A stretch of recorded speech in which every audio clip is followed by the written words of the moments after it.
Ir pienācis pavasaris, un daba mostas pēc garās ziemas. Saules sasildītajā laikā daudzi savas brīvdienas pavada pie ūdeņiem, līdzi ņemot makšķeres. Aprīļa beigas ir laiks, kad daudzi dodas uz Salacu, jo šeit ir iespēja noķert zivju karali lasi.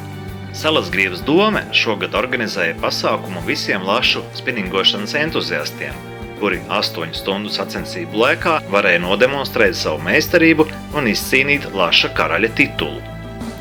Uz sacensībām ieradās dažādi kaluma makšķernieki no visas Latvijas, to vidū gan amatieri, gan sportisti no Latvijas izlases sastāva.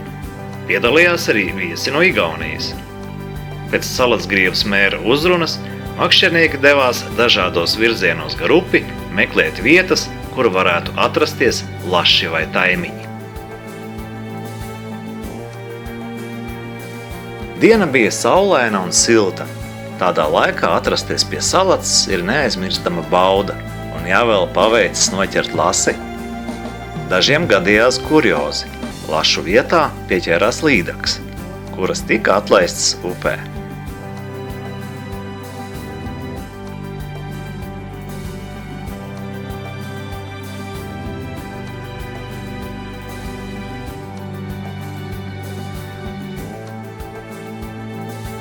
Laiks pagāja ātri, un pēc 8 stundu copes visi gaidīja rezultātus, pusdienojot svaigā gaisā.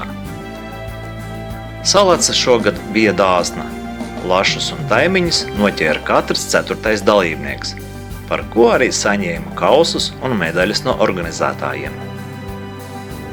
3. vietu ieguva vietējā komanda Salackrasti, 2. vietā sportistu komanda Gold Fishing, 1. vietā komanda Alūksne, kuras dalībnieks Andrejs Maksimovs ar noķerto 8 kg lasi ieguva laša karaļa titulu.